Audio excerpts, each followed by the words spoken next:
We all listen to the Stuff They Don't Want You to Know podcast to get to the bottom of the biggest mysteries in pop culture. And now, the hosts of Stuff They Don't Want You to Know are separating conspiracy fact from conspiracy theory in a new book. The Stuff They Don't Want You to Know book is packed with amazing illustrations and written in the same witty, conversational style you love from the podcast. Available now. Order today at stuffyoushouldreadbooks.com or wherever you buy your books. Hey there, Ed Helms here to tell you about my new podcast. It's called Snafu, and it's a cheeky little look back at history's greatest screw-ups. In season 1, I'm taking you inside the most terrifying story of Ronald Reagan's presidency that you've never heard. The story of Able Archer 83, a military exercise that almost started a nuclear war entirely by accident. It is a miracle we did not all die. Listen to Snafu on the iHeartRadio app, Apple Podcasts, or wherever you get your podcasts.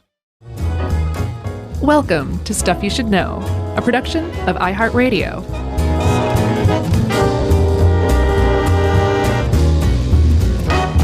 Hey, and welcome to the podcast. I'm Josh, and there's Chuck and Jerry's here too. So this is Stuff You Should Know, the Murder Family edition. Yeah, Halloween right around the corner. I've always liked to think of you, me, and Jerry as a kind of murder family. As in you and I and Jerry, right? We always have to correct that because people think you're talking about you, me, your wife. That's right. Okay. Yes. You, me, comma, you, comma, me, comma. No. I mean me, my wife, you, me, and Jerry. I've always thought of us as just those two. No, I'm kidding. I missed what you said though. You thought it was just what? A murder family? A murder family. Yeah. Sure, in the kindest possible way. Exactly. Exactly. No, we're no murder family. And after everybody learns about the Bloody Benders, they'll be like, yeah, Josh and Chuck and Jerry are no murder family. And we wouldn't want to be either because it turns out murder families are not so great, Chuck. Right. And can we shout out a listener who submitted this topic? Oh, yeah, definitely. I feel like that's happening more and more lately. A lot, yeah. As our world gets smaller, our listeners are reminding us that it is quite large. And we got this one from a Kansan. Oh, that's very appropriate. Is that how you say it? Kansan? I think it's Kansanianite. Okay, Kansanianite. Named Star White. And apparently Star was traveling with the family through Kansas and saw signs in Montgomery County for the Benders, the Bloody Benders. And things commemorating this, and said, I'm a Kansanianite, and I had no idea that this was a thing. I got to learn more about this. So we're doing one. You know, we like to keep it spooky in October where we can. For sure. And there's nothing spookier than a serial killing family. Interestingly, too, this past, I think, March, what I'm taking to be is one of the definitive books on the Benders came out. It's called Hell's Half Acre, and it is by an author named a drum roll named Susan Jonusis. That's how I'm going with her last name. But it came out in March. It's called Hell's Half Acre, and it does look pretty awesome. So I figured that had to do with this, but no, it's just completely off the cuff from a listener from Kansas, huh? Just driving through. Great name too, by the way, Star White. What a great name. It's almost like Star Wipe. No wonder you like it. It's your favorite transition. That's right. I do know a Bender, actually, but I don't think there's any relation. Yeah, because it's not entirely clear that was even their names, too. So we should tell everybody, we're talking about a family that lived in Kansas in the 1870s at a time when Kansas was like the frontier, maybe even beyond the frontier. The Trail of Tears had happened by this time. So the Osage people who had lived there previously had been forced off their land and moved further west to Oklahoma. And the federal government said, come, anybody, all you criminals, you unsavory characters, people escaping your past, come and settle here in Kansas. It's like Australia, but in the center of the United States. That's right. Did you do bad things back east? Right. Just pick up your bags and head west. That's precisely right. And so a lot of them stopped in Kansas. Again, this was the frontier, but people were still going west too. So as we'll find out, this family, the Bender family, kind of put up a claim or set down a claim. They did something with the claim. I'm not quite up on my old prospector terminology. They claimed something. Yeah, on this road that kind of kept leading west, and they set up a tavern, an inn for people to stop in, which is neither here nor there quite yet, but I just kind of wanted to foreshadow that there's going to be a tavern coming in the future. That's right. And that's probably a generous term for what they set up. Yeah. It was a pretty remote, well, I guess, not to make too many Kansas jokes, but it was a pretty remote part of Kansas in southeastern Kansas in 1870. It was not Cherryvale yet, but it would eventually become Cherryvale. Right. And at first, the two gentlemen arrived. John Bender Sr., he was around 60 years old. People called him Pa. He didn't talk a lot. When he did talk, it was mostly in German. And then he was with a younger guy in his 20s.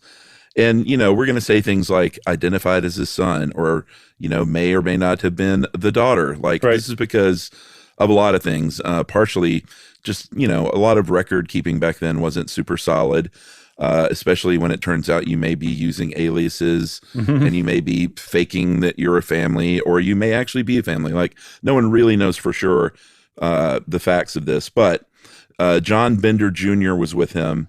And he also occasionally went by an alias, put a pin in this one, named John Gebhardt. Chris Gebhardt.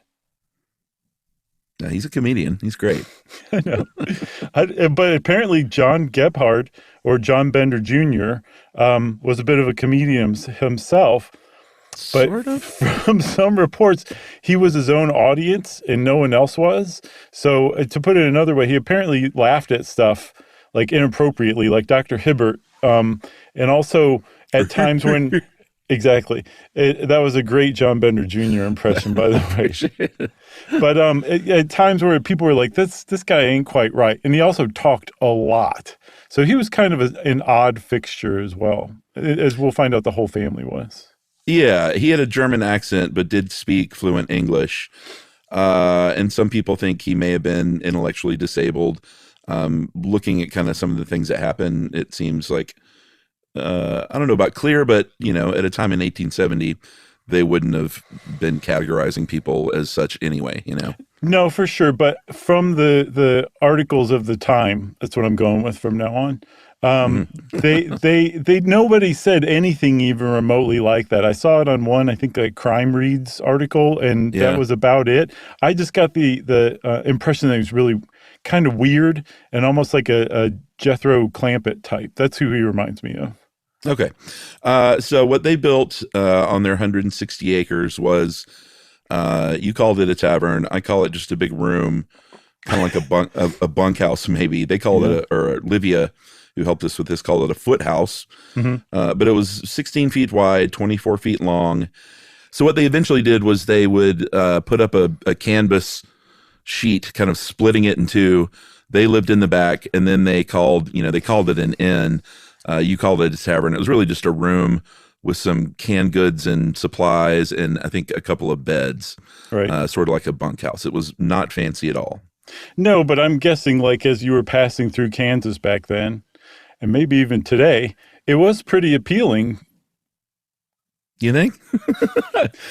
Well, I mean, it was better than sleeping out on the open prairie with the bedroll, right? There was a hot meal, they probably had tobacco. And yeah, I mean, it was better than nothing. And I think I get the impression also, one of the things that made it better than nothing was the daughter who I say we meet right now. Her name was Kate, and she showed up after this tavern, this house had been built. That's right. The two ladies were sent for after everything was done, and it was Ma Bender, who everyone just sort of assumed was the wife and the matriarch of the family. She went by Elvira sometimes. She was maybe in her 50s and led on like she didn't speak very little, if any, English at all. But had like a terrible temper. She was widely reputed from anybody that met her that she was just a terrible cuss of a person, from what I gather. Yeah, in fact, I think she may have been the one sort of leading this whole charge that we'll get to. I've seen both. I've seen her, or I've seen Kate. And Kate was the daughter. She was in her 20s. But I think more than anything, she kind of attracted passersby with flyers advertising her mediumship. Like, she was into spiritualism and free love, apparently, too. And who knows what that means in 1870s Kansas. She was showing a little ankle. I don't know. Like, I have no idea what free love means in that context, but it was unusual at least and got attention. Some people thought she may have been the daughter. Other people thought that they presented she and John Jr. as a couple.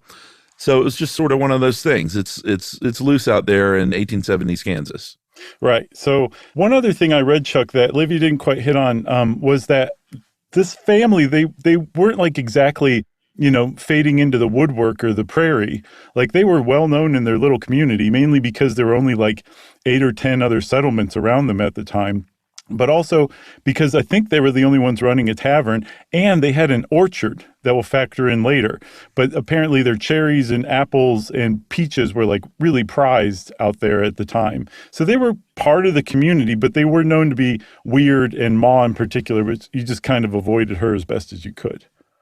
Right. So they have this thing set up. It's on the edge of the Great Osage Trail, which is, like you mentioned earlier, where a lot of people continued westward. And it was a good place to have a little bunkhouse that sold a few things. What's the word I'm looking for? A general store. No. Ollie's Bargain House. Rations. Oh, okay. Yeah. Selling rations and things like that. They sell rations at Ollie's. What is Ollie's? It's like a deep discount liquidator. Like, if you stole a truck, you just drive it over there and they'll buy everything and then turn around and sell it. I don't think they actually do that, but it's the appearance of that kind of thing. Yeah, we should be clear. We're not alleging. Exactly.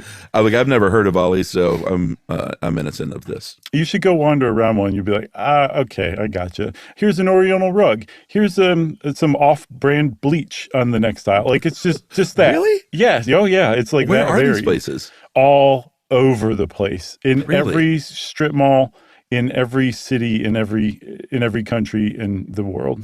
It may be one of those things that's so ubiquitous I've just never noticed it. Yeah, like I think so. Right under my nose. It's possible.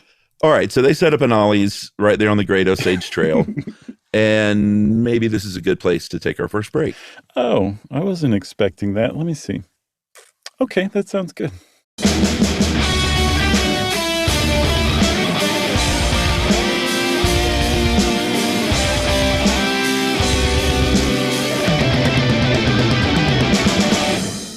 UFOs, psychic powers, chemtrails. For years, we've all listened to the Stuff They Don't Want You to Know podcast to get to the bottom of the biggest mysteries in popular culture. And now, hosts Ben Bolin, Matt Frederick, and Noel Brown are separating conspiracy fact from conspiracy theory in the Stuff They Don't Want You to Know book.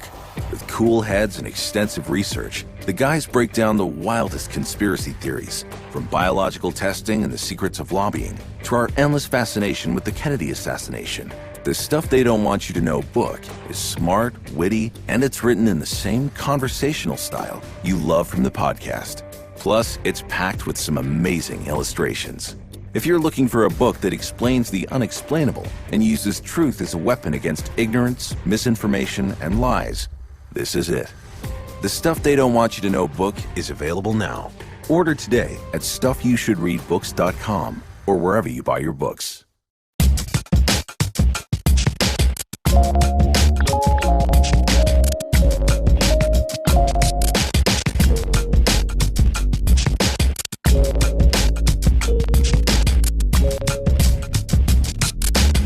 Okay, Chuck. So one of the things that made us call the Benders a murder family is that they started murdering people pretty shortly after they set up this homestead along the Osage Trail. And one of the things about Kansas at the time was it was really, really violent. Not just in the wars against the Native Americans there. There were also pro-slavery and anti-slavery factions that committed atrocities against one another. The Civil War, I read, kind of broke out thanks to Kansas, struggling which kind of state it was going to be. So it was a really violent place. And it was with that kind of violent backdrop that a family could just kill a bunch of travelers without anyone really taking notice, because it was also just the kind of place where people just went missing. It just happened. It was a really dangerous place to travel. So when it happened, it didn't exactly like set off the media, and search parties didn't usually come out for people. Yeah, absolutely. However, when they start turning up in regular order around town, then you've got a problem, and that's what happened. Yeah. In May of 1871, the body of a man was found in local Drum Creek. This is southeast of the Bender's house, and this is very key here. He'd been brained, he had his skull bashed in, and had his throat cut, which, as you will see, becomes the recurring MO of this family. Yep. 2 more men were found shortly after, I think a few months later. A few months after that, another body was found, all in the creek, and apparently they all had that same kind of a mortal wound, or that combination of injuries. And one of the bodies was identified as a man named William Jones, and he had been known to have been carrying about $250, which at the time was like a lot of money to today. So it's $6,000, close to it. Okay. And he was going to pay off his mortgage for his homestead, which is something people did at that time, too. It's another thing that made it dangerous. A lot of people were walking around with a lot of cash because they were going to buy land, pay off mortgages, do God knows what. And there weren't banks, so they were traveling with cash. And this guy was exactly that. And there was a farmer whose land he was found on that was initially accused, but they were like, I don't think it was him. So he got off. But I'm sure he was like, wait, what? No, it wasn't me. Yeah, and the way he got off too was kind of frustrating as a crime enthusiast reader, because they investigated it and they found that the wagon that dropped him had a very distinctive track that one of the back wheels was off center. Mm-hmm. And I kept waiting for that to come back. It's like, remember that wagon? Mm-hmm. That's what eventually led to the killers. But spoiler alert, that does not happen. So don't put a pin in it. Take the pin out of that. Yeah, just throw that pin away. Yeah. Break it in 2. So the thing about, I think one of the reasons why people started getting hot under the collar about these murders too, is that this area got a really bad reputation really fast. Like, it was like, you avoid the spot as best you can. Like, maybe go out of your way to avoid this area on the Osage Trail, because people just wind up missing there. And that kind of got people aware of like the whole problem that the area was facing, but they didn't know who it was. And they certainly hadn't centered on the Benders. The Benders just had a reputation as being odd and possibly a little maybe violently unusual, but not murderers by any stretch. They just weren't suspected for a really long time. Violently unusual. Yeah. What a reputation. Yeah, that's pretty serious. Here's another story too that you do need to get that pin out, put it back together that Josh told you to break in half. I'm sorry, everybody. And put a pin in this story, because this was, chronologically speaking, February 1873. A woman who didn't really have any money apparently stopped at the home, asked to rest, asked for some food, fell asleep on a bed in the back. And then when she woke up, there was Ma Bender, and she pointed to a table covered in pistols and knives and said, "There, your supper's ready." Right. So this lady somehow apparently manages to stay composed and not like react with alarm. She goes, after like waking up. Fiddlesticks. Yeah, exactly. And said, "I just need to step outside for a minute to do something." Just apparently made a private excuse, is what the Kansas City Times said. Yeah. And ran and took off running barefoot, basically, in her sleeping clothes, ran for a couple of miles to find help. Mm-hmm. And it's hard to parse together what this sentence from the Times even means, but I'm taking it to mean that it still didn't set off alarm bells for this family. It didn't. And that, by the way, is a classic example of being violently unusual. Right. Okay. They were just like, if you're violently unusual, you have the kind of house that people run 2 miles away from in their bare feet. Yeah, where guns and knives are presented as supper. Exactly, right? So this is just kind of going along. The Benders are humming along, doing their murdering thing. People don't really suspect them, but the area's got a bad reputation. But there was a series of murders, actually a combo, 1-2 punch of murders that finally led to their discovery as a murder family. And the first thing started with a guy named George Newton Longcore, who left Independence, Kansas, which was just to the west of Cherryvale along the Osage Trail. And he was on his way to Iowa, so he would have passed through Cherryvale, along with his 18-month-old daughter, Mary Ann.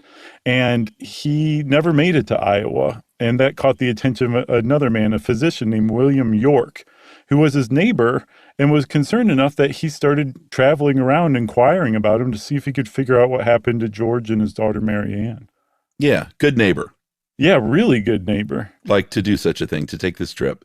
So starts investigating, finds out that the horse and wagon team was abandoned near Fort Scott, Kansas. Mm-hmm. And in the spring, I think that's what led him to go out there.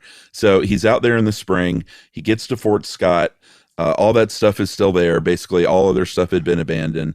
They were nowhere to be found. So he's like, something is going on. I need to go back to Independence. And then he disappears.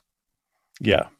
And that really caught the attention of people because it turned out Dr. William York, and if I said Edward the first time, please forgive me. His name was William, and he was a doctor, and he was a York, and there were two other Yorks. He had a brother named Edward, who was neither here nor there, but he had a really important brother named Alexander York, who was a colonel from the Civil War and also a Kansas senator.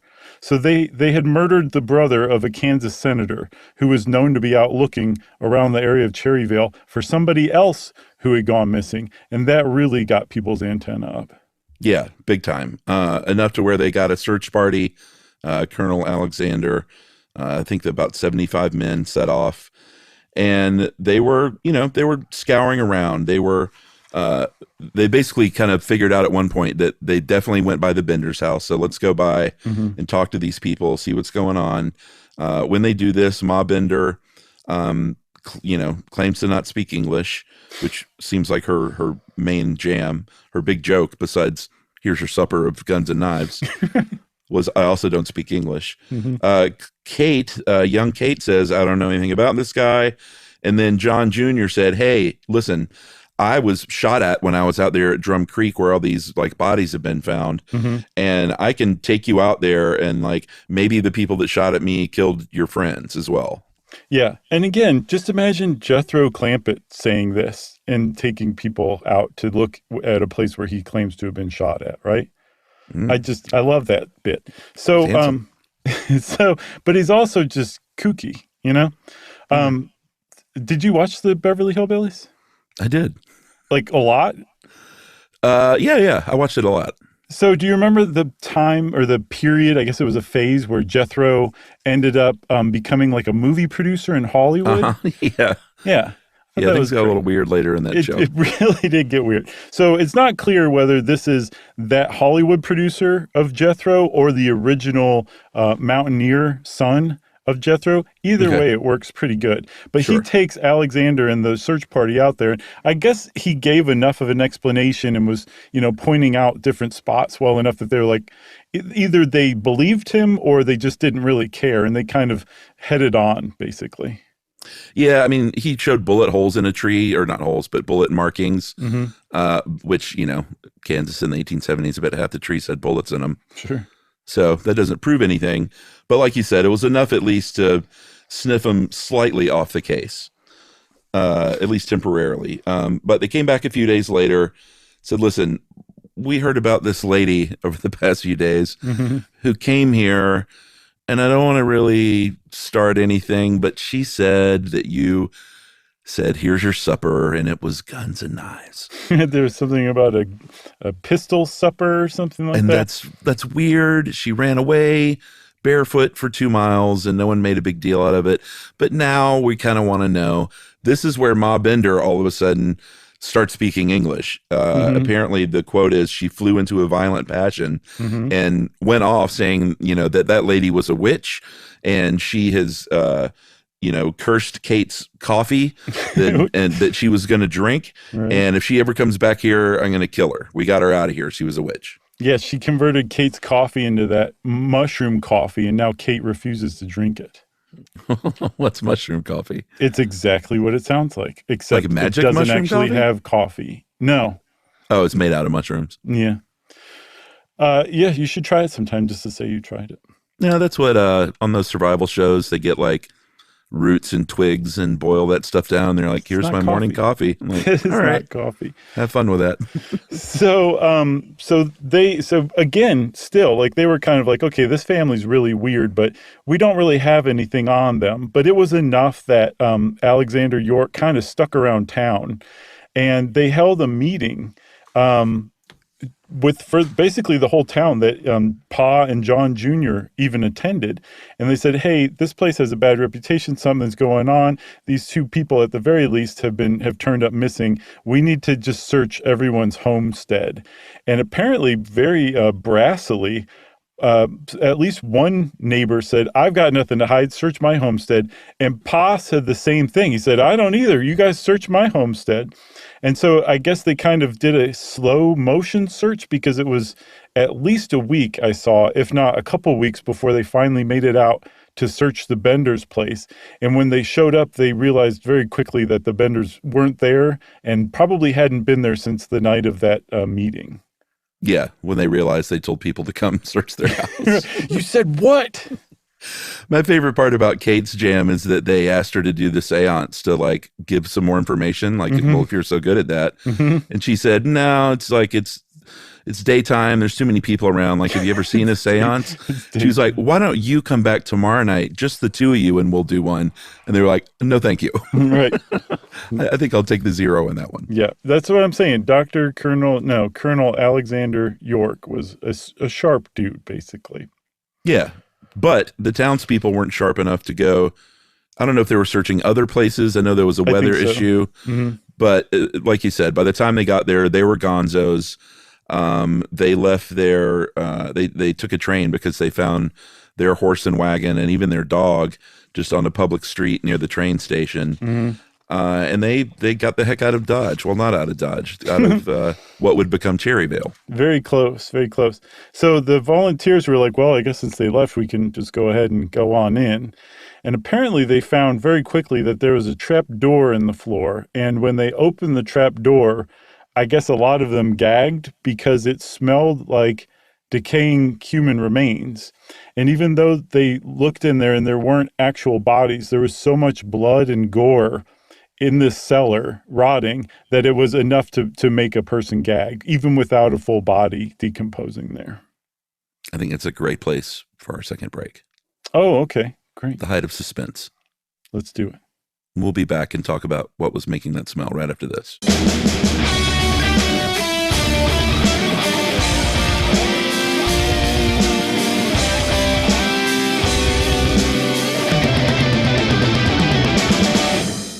UFOs, psychic powers, chemtrails. For years, we've all listened to the Stuff They Don't Want You to Know podcast to get to the bottom of the biggest mysteries in popular culture.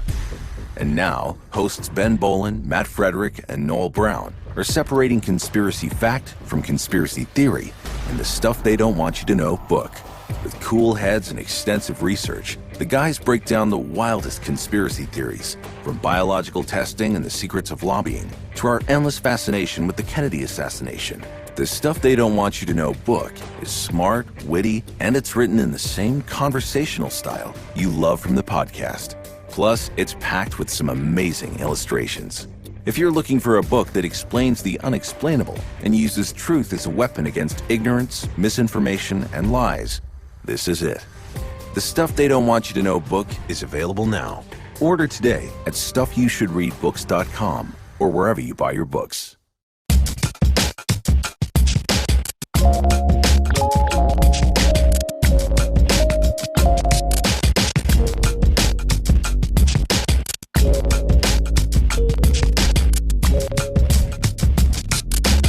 All right, so they have a stone cellar under the house, covered in blood and stinks like dead bodies, even though there's no dead bodies.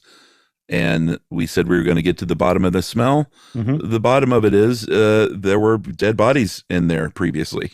Yeah. So they had this pretty easy. They had the trap set up, the trap door set up, so it led to a hole in the cellar, and then there was a way out, or I guess a way in from the foundation, and they would kill people, put them in the trapdoor, through the trapdoor to the cellar, and then retrieve them at night when there weren't prying eyes around. Yeah, pretty good system they had going. They started searching around. They did eventually find bodies. They found William York's body buried in the orchard. They found Lonker's body buried, along with young Marianne, who the two gentlemen had the head wounds and the throat wounds. Marianne, I've seen variously, was either suffocated or suffocated from being buried alive. Man. But not brained and throat slit, at least. Tragic either way, of course. Sure. But very, very sad case. Eventually, they would go on to find about a dozen bodies and were eventually implicated in as many as 21 murders. Yeah, they found it. Yeah, I saw 11, I think, including Marianne. A bunch of them were in the orchard. They looked around the property and realized that there were a bunch of depressions in the orchard, and they're like, I wonder if those are graves. And they turned up people in the graves. They found somebody in the well. And then, yeah, when you add them together with all the people dumped in Drum Creek, I guess it comes to about 21. And they developed this theory of what had happened, in part based on some people who had narrowly escaped with their lives and hadn't realized it until after the Benders became national news. But that curtain that they had dividing the tavern, the Ollie's bargain bin, from the rest of the house, was right behind the seat where they would have travelers and guests sit when they were eating a meal, right? Yeah, and they would have them sit there, and from the other side, it would they would be silhouetted by the candlelight, so they could see clearly where they were. And then Pa or John Jr. would either use like the butt of an axe or a hammer to brain them. They would put them in the cellar and rob them, and then slit their throat. And that's how it was. Sort of I don't know. The fact, like, all right, let's go ahead and tell the stories about the other guys, because after this came out, people started coming forward. Like you said, a guy named Mr. Wetzel said, hey, wait a minute. They tried to get me to sit right by that curtain, and I wouldn't sit by the curtain. And Ma Bender got really mad about that. And so we got the heck out of there. And then another guy named William Pickering said, yeah, I didn't want to sit by that curtain because it was dirty and gross. And I took a different seat, and they got in a big fight, and Kate came at me with a knife. So I don't know why they just didn't come up behind them and brain them. Like maybe they felt the curtain offered some sort of cover. It just seems very like stubborn. Oh, like they had to follow procedure or else the person was like allowed to you live. have to sit there. I'm like, well, you can't murder a guy in another chair. Well, I don't. Yeah, I don't think it would have been as easy to come up behind him from the curtain. You know what I'm saying? Maybe it sounds a little. I mean, I guess they got away with it for a little while. So, but I don't know. It sounds a little amateurish. Sure. Or they were such professionals, they just stuck to the script, and if the script deviated, Maybe. they didn't take chances. And there's actually a good suggestion of why they didn't take chances, because there were later discovered in the house bullet holes in the walls and in the door frames, and that was taken to be from people who had tried to fight back when they realized what was going on. But I guess they had ultimately been unsuccessful because nobody escaped that house saying they had shot at everyone because they tried to brain them, Or maybe it was just supper. I guess so. Pistol supper. You're right. Who knows? So the story gets out, becomes for the 1870s, becomes a pretty big media storm, whatever that looked like back then. And people, it became like a bit of a tourist stop. Like it sounds like people essentially showed up there and kind of looted the place over time. Yeah. We're just kind of, breaking up pieces of the cellar and breaking up the bed frame and kind of just taking whatever they wanted with them. Yeah, and one of the reasons it became such a media frenzy is they were the first serial killers in America that America ever produced, at least as far as the media could tell. A decade later, Austin would have what's frequently referred to as the first serial killer in America, with the Servant Girl Annihilator, which this was pre. I don't even know if I want to do a podcast on that. No, I don't. No, that name alone, it's like, nah, that's all right. That stopped me cold. Right. I mean, this was 10 years before Jack the Ripper even. Right, exactly. And H.H. Holmes, who's also often referred to as America's first serial killer, he wasn't until the 1830s or 1890s. Right. So he was like a good 20 years on. So it was a big deal. So not only did we have America's first serial killer, we had America's first dark tourists show up at their house and take everything they possibly could as a memento.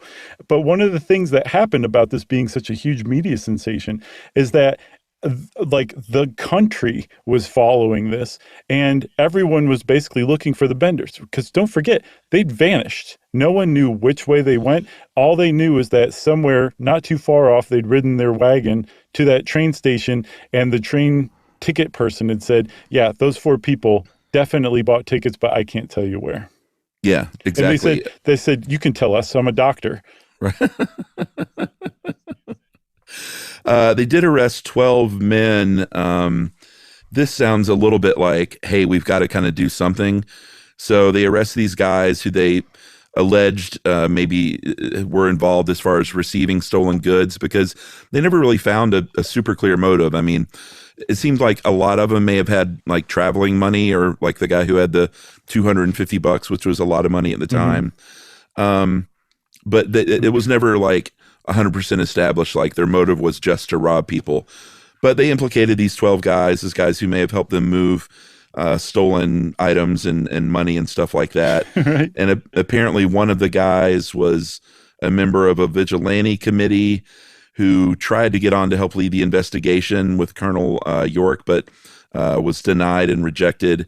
And I think that kind of hurt his feelings. And I think what it came down to was these guys, they were known as the regulators, these vigilantes. Mm-hmm. They were throat cutters. They would cut people's throat instead of like bringing them back to face trial. And then they just sort of tied it to these people because of the throat cutting. Yeah, and a lot of pretty flimsy. A lot of innocent people died as a result. So these people were bad dudes. But I saw that it was more than just the throat cutting, that there was a way that they would particularly leave bodies. Like they would put the right hand against the right breast and the left hand down, like just by their side. Like a Pledge of Allegiance? Almost, but you're like as if you don't know which side of your chest to put your hand, and you got it wrong, kind of like that. Okay. And apparently, they found a lot of the bodies in the orchard at the Bender's place, posed like this, basically, almost like this was the sign, like this is what this gang did. So right. I don't think they were like in the gang, but it's possible that gang of vigilantes were fencing this stuff for them, and that they were at least tangentially related, you know? Sure. It's possible. Sure. When it comes down to who these people really were, mm-hmm.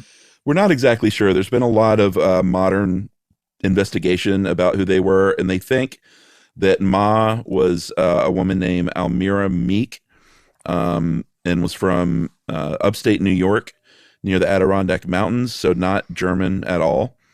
There were some pretty sketchy accounts, not super well researched, that said she had been married before and that her husbands had all met violent deaths from head wounds. Mm-hmm. So, I don't know if that's just the internet running with something or if that's true. Apparently, out of all of the 4, Ma and Kate seem to have actually been related. Although I don't know how. I didn't see how. Did you?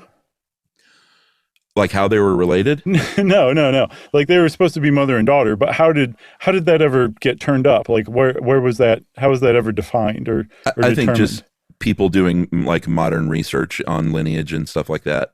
Okay. Because they think they turned up her original name too, that Ma was married to a man named Griffith, and that Kate was really Eliza Griffith. Okay.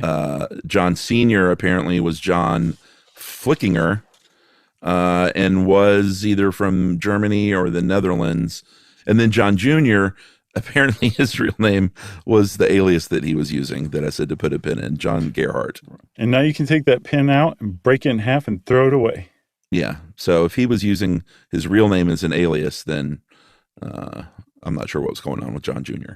No, he's a Jethro type. Don't forget. So there were people who were like, oh, we've seen the Benders. We saw the Benders here. They went this way. They went that way. For years and years and years. It was Like people would report on their whereabouts, and it's unclear to this day whether people did or didn't know where they went. I saw there was one like kind of article, I guess, from the time that was basically like, yeah, everybody knows where they are, and there's just nothing anyone can do. They made it to another state, and everybody just kind of leaves everybody else alone out there. Other people have always reported like, no, they have no idea where they went. They just kind of vanished into thin air. And then there were reports that were usually incorrect, that they'd either been captured or that they'd been killed. Or there was one report that Pa died by suicide in Lake Michigan in 1884. Right. Another one said John Jr. and Kate went to New Mexico, like sort of Texas-New Mexico border, and John died of a stroke. Some people said that vigilantes got them and they burned Kate alive and shot and killed the other ones, buried them in the prairies, but no one ever claimed the pretty substantial reward, close to 70 grand today. So it seems like none of these stories were probably true, or maybe, who knows, maybe one of them was. There's just no way to know. So Laura Ingalls Wilder actually had a family story that I read that her daughter basically said, hey, you should weave this into our family story. So it's almost certainly not true that she and her family on their way to Homestead passed by the Bender's Tavern, but they didn't have enough money to go in for food or to stay there. But they settled in a close enough area that after the Benders were found out, her father, there was a knock on her family's door, and her father was summoned outside with his gun, and he didn't come back till morning. But that any time you ever asked him about the Benders, he would say they'll never be found again. Right. And again, this isn't true. And one of the other things that really undermines the vigilante theory is, again, $70,000 in today's dollars was offered as a reward. Somebody from that group of vigilantes would have stepped up and taken it. Or I think so. Even if they didn't, how could a group of vigilantes keep that secret for all that time, that it still to this day never came out? Because that would be something to boast about, that you were among the group of vigilantes that caught and killed the bloody Benders, Sure. So Yeah. I think the vigilante thing is Get a book deal at the very least. for sure.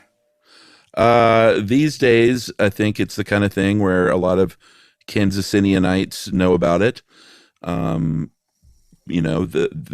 They celebrated Bender Days for a while. They had a replica at Cherryvale at one point of the Bender house. More recently, in fact, just a couple of years ago, a gentleman named Bob Miller, who is a financial advisor from Independence and a historian, and who knows, maybe a bit of a murder junkie, bought the land and basically said, like, hey, the people that own this land never did anything with it. They never searched for the location of the murder sites or the house, and I want to do that. I want to have like professional expert investigations done on the property. I don't know if he plans to like put up like a Lizzie Borden house or something, but he wants to get to the bottom of what he can at least. Right. Yeah. He's said he's going to try to get with UK or K-State, I don't remember which one, to do like ground penetrating surveys, but I don't know what his end game is either. But it's pretty neat that he bought it. And one of the reasons why he's feeling good about finding something is the family that he bought it from owned the land for like the last 65 previous years, and they showed zero interest whatsoever in finding the actual site, and they just turned it all into cropland. So there's a good chance that there's something like the foundation, maybe even that ghastly cellar, the well that the one guy was found in, remnants of the orchard. Who knows? There could be plenty of stuff left there. I don't know if they're gonna. I believe they exhumed all of the bodies that they found, but that's not to say that they found every body. Yeah, absolutely. There was a movie made in 2016 called Bender that does not look great. Did you see the trailer? No, I didn't. I just saw Olivia quoted a user from IMDb that said it had some of the worst acting I've ever seen. What was the trailer like? It didn't look great. I read some other reviews that said it was okay, but it wasn't like super murdery or super scary. So it kind of fell too much toward like historical drama. Oh, they talked a lot about like raising and harvesting grain. Maybe. I don't know.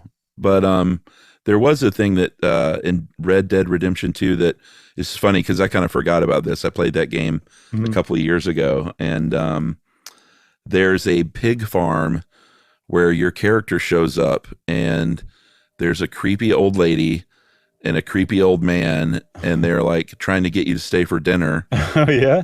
And apparently it's modeled after this, and you don't really know. And when you're in those games, you don't know quite what to do.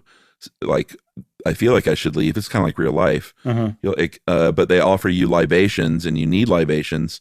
So if you just, all right, if you want to play this game and you haven't, it's pretty old. Don't listen to this part. Okay. But if you don't care, like most people, don't drink the drink, because as soon as you drink the drink, the screen goes woozy, and you wake up the next day. And I'm not sure that good things happened overnight. Okay, but you're not dead, huh? You're not dead. That's not very Bendery.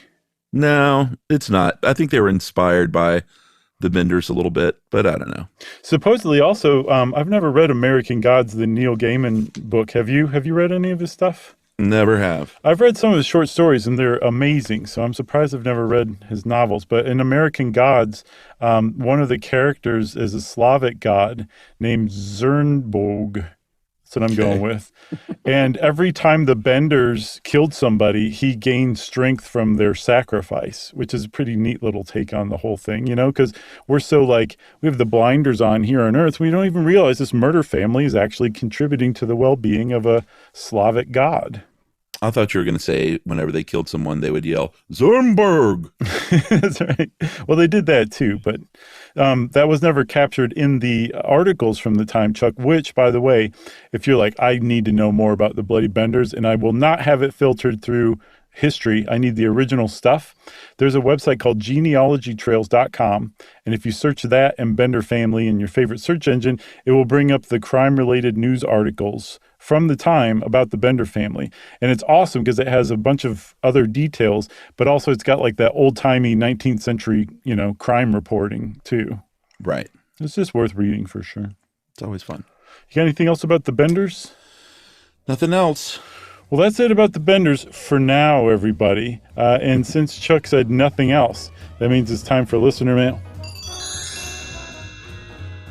Hey guys, stumbled across you in the summer of 2020 when I was employed as a USPS Rural Carrier Associate. Not a rural juror. I heard of Wait, no, I need to know. What was that? I can't remember what that's from. 30 Rock. I still can't place it, but I'll think about it, and I'll say Eureka later, okay? Well, what's funny is after we talked a little bit about 30 Rock on our sitcoms episode, and Emily went out of town for a week, and I barreled through season 1 of 30 Rock while she was gone, and it was so good. Yeah, it was really good. To do it again. What a show. God, Alec Baldwin. Yeah. And Tracy Morgan. Yeah, and don't forget Liz Lemon. She was great, but oh boy, Baldwin and Tracy Morgan just slayed me on that show. I mean, everyone on that show was really funny. Yeah, Tracy Morgan's best quote was somebody offered him cashews, and he said, "I'm glad you said that because I thought it was a bowl of baby penises." His other good one that I got was he was talking about how they go together like peanut butter, and he said, "Or like chicken in the chicken container." That's pretty good. So, Rural Juror, though, was the movie that Jane Krakowski was in, and the joke is she goes, Rural Juror, and no one knows what the title of the movie is. But it had gone so long they couldn't really ask her what the name of the movie was. I don't remember. I mean, I'm going to keep watching it. She's so funny, too. I love her. Okay. All right, back to the email. I have heard of podcasts before, but never gave it much thought until a friend insisted I started to listen to some. And it got to the point of Stuff You Should Know where I'd talk so much about y'all. My husband finally caved and said, who the heck are Josh and Chuck, and when you're going to introduce me to your new friends? But now the show is our go-to for family road trips. Awesome. One neat thing I wanted to write about, though, was my last dental appointment in February. I decided to bring along earbuds so I could listen to y'all while getting some fillings done. I asked the dentist and the assistant if it would be okay to listen to the podcast while they work, and the dentist said it was okay, but asked me what I was going to listen to first. I told her it was Stuff You Should Know and how much I enjoyed it, and I was listening to the Chowchilla bus kidnapping episode. My dentist lit up and told me how awesome that episode was. Oh. Her assistant had never heard of the show, but the dentist was happily talking about your show so much that my entire visit, I didn't get to listen to the episode because I was half chatting to my dentist about stuff you should know. That's awesome. Thank you for saving me while I was delivering people's mail and for keeping me company during my commutes. With love from the land of 10,000 lakes. That is Tanya Vanderpool. From Texas. 10,000 lakes. Texas has like 2 lakes. What is that? Minnesota? Minnesota. Yeah, right? 10,000 lakes, yeah. It's got to be. Michigan? No. Minnesota? Yeah, it's Minnesota for sure. She really didn't say you're not toying with me? I don't know. I mean, I'm saying I'm not toying with you, but I'm also on the verge of saying so many things that are wrong about lakes and states that I'm just stopping. That's fine. That's fine. But can you imagine the audacity of just signing off with the land of 10,000 lakes and not putting in parentheses what state you're talking about? I mean, I like saw in it. all my emails Chuck of the Peach State. Okay. Well, that is pretty audacious, Chuck. It's violently unusual. What was the person's name again? Minnesota. You're in fine form today, aren't you? You're being playful. I'm kidding. It was Tanya Vanderpool. Okay. Thanks a lot, Tanya. We appreciate that, and we're glad we can keep you company and that we made your dentist's appointment so special. If you want to get in touch with us like Tanya did and tell us about your dental visits, why not? You can send it in an email to stuffpodcast@iheartradio.com. Stuff You Should Know is a production of iHeartRadio. For more podcasts from iHeartRadio, visit the iHeartRadio app, Apple Podcasts, or wherever you listen to your favorite shows.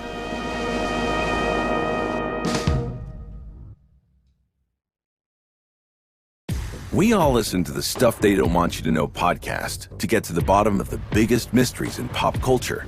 And now, the hosts of Stuff They Don't Want You to Know are separating conspiracy fact from conspiracy theory in a new book. The Stuff They Don't Want You to Know book is packed with amazing illustrations and written in the same witty, conversational style you love from the podcast. Available now. Order today at stuffyoushouldreadbooks.com or wherever you buy your books. Hey there, Ed Helms here to tell you about my new podcast. It's called Snafu, and it's a cheeky little look back at history's greatest screw-ups. In season 1, I'm taking you inside the most terrifying story of Ronald Reagan's presidency that you've never heard. The story of Able Archer 83, a military exercise that almost started a nuclear war entirely by accident. It is a miracle we did not all die. Listen to Snafu on the iHeartRadio app, Apple Podcasts, or wherever you get your podcasts.